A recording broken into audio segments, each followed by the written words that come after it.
Good afternoon, students, and I hope that you are keeping safety in mind and you're taking all the precautions that are required. And stay safe and be happy with your family members now that you have a chance. And today we are going to discuss in Business English agenda and minutes. So I believe some of you have actually done in your previous, most of you, or all of you rather, have done the agenda and minutes in an introductory form in your last semester. But today we'll be discussing it at length. And first of all, the agenda is a very important part of a meeting. By the end of this lesson, you would be able to understand and make an agenda and the minutes. In any meeting, the collection of topics to be discussed is predetermined so that the participants are aware of what is to be discussed and they come prepared. So, last moment, there is no rush or that the members don't complain that they were not aware of what was to be discussed. That is the reason why we have an agenda in place and prior information is served to all the participating members. Whatever transpires in the meeting is often discussed or is recorded. It is this is a must. Every meeting, whatever is discussed, responsibility is fixed, who is going to do what, and that is recorded in writing and is ratified by by the all the members. That is the first step in the agenda of a meeting. So an agenda, what exactly is an agenda? Let's just discuss that. An agenda is a list of items or articles to be discussed at a meeting. So whether it's the employees pay option or the remittances that have to be made, all that is listed before. It is usually sent with the notice of the meeting. Usually, when the notice is sent for the participant that the meeting is going to be held on this day and date, that is the time the agenda is also sent out. But that is usually. At times, the agenda can be sent out a little late after the notice. The notice is a primer. It has to be sent out within the stipulated number of days. So it's sent out before. And at times, if the meeting, depending on the nature of the meeting, if it's rather extensive or if there are too many items to be discussed, the agenda can go out after the notice too. It's not a must that both of them go out together. And in the agenda, of course, the rules of the meeting are mentioned, and also the type of the meeting and who will be attending, and including the names of members who have expressed the inability to come, who will be absent. Such all these matters will be discussed in the meeting before the agenda to attend and this is rather important. The agenda always begins with the minutes of the previous meeting.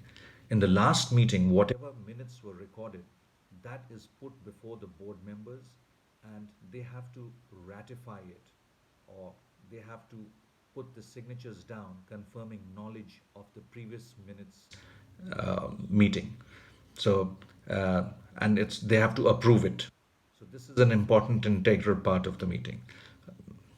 It may be written as minutes or approval of minutes of the previous meeting. So the heading that it goes down as minutes or approval of minutes of the previous meeting. Secondly, the matters arising out of the discussion on minutes is discussed. This is also an important part. If there are any matters or if there are any lacunas or ambiguities about the previous minutes of the meeting, that is discussed and it is indicated by a heading called matters arising. Most of the items are in the regular course of the running of business, like payments, remittances, progress reports, and reviews. So these are the regular course of things that are included in the agenda.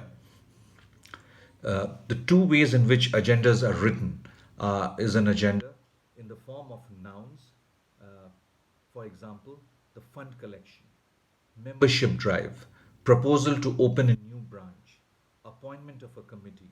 These are all in the form of nouns, if you look, or for that matter, the review of the month's activities. All these are in the form of nouns.